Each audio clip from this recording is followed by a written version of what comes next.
എത്രയോ തലമുറകൾക്ക് അറിവിന്റെ അക്ഷര വെളിച്ചം പകർന്ന് 5 പതിറ്റാണ്ടിന്റെ അഭിമാന ഘട്ടം കടന്നുപോകുന്ന പൂക്കോട്ടുംപാടം ഗവൺമെന്റ് ഹയർ സെക്കൻഡറി സ്കൂളിന്റെ സുവർണ ജൂബിലി ആഘോഷം സംഘടിപ്പിക്കുന്നതുമായി ബന്ധപ്പെട്ടുകൊണ്ട് നിർവാഹക സമിതി രൂപീകരിച്ചു.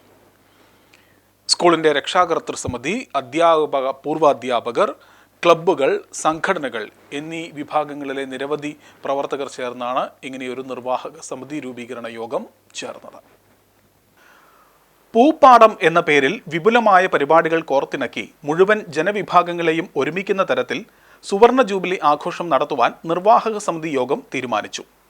ഇതുവരെ പഠിച്ചിറങ്ങിയ മുഴുവൻ പൂർവ്വ വിദ്യാർത്ഥി സംഘങ്ങളുടെയും പൂർവ്വ അധ്യാപകരുടെയും സംഗമം, എക്സിബിഷൻ, സെമിനാറുകൾ, സാഹിത്യ സാംസ്കാരിക സദസ്സുകൾ, പൂർവ്വ വിദ്യാർത്ഥികളുടെ കലാപരിപാടികൾ, അനുമോദനങ്ങൾ, സുവനീർ പ്രകാശനം, കേരളത്തിലെ പ്രഗത്ഭ ടീമിന്റെ മെഗാ സ്റ്റേജ് ഷോ എന്നിവ പൂപ്പാടത്തിന്റെ ഭാഗമായി അരങ്ങേറും.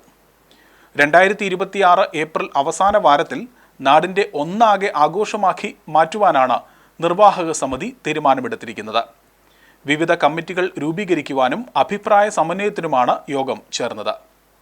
അമരമ്പലത്ത് ഈയിടെ രൂപീകരിച്ച ക്ലബ്ബുകളുടെ കൂട്ടായ്മയായ അമരമ്പലം റീജിയണൽ സിൻഡിക്കേറ്റിന്റെ ചെയർമാൻ ഷാജി പുലത്ത്, പൂർവ്വ അധ്യാപകരായ EK Bhaskaran, Abraham Kuriakose, NN Surendran, PTA president Zubair, പൂർവ്വ വിദ്യാർത്ഥികളായ അൻവർ തെക്കോടൻ, മനോജ് പറയട്ട, രാജീവ് ദിവാകരൻ, NN സുരേന്ദ്രൻ, P സജിൻ, ഷാജി നവാസ്, മുഹമ്മദ് കോയ കടവത്ത്, ടെറൻസ് ഡിൽഷൻ, സജന, അനു തുടങ്ങിയവർ സംസാരിച്ചു. 1974 മാമ്പറ്റ മദ്രസയിലാണ് പൂക്കോട്ടുംപാടം ഗവൺമെന്റ് ഹൈസ്കൂൾ ആരംഭിച്ചത്. തുടർന്ന് പായമ്പാടം ഗവൺമെന്റ് LP സ്കൂളിലും പ്രവർത്തിച്ചു. ഏകദേശം 26,000-ഓളം വിദ്യാർത്ഥികൾ ഇവിടെ നിന്നും പഠിച്ചിറങ്ങിയിട്ടുണ്ട്.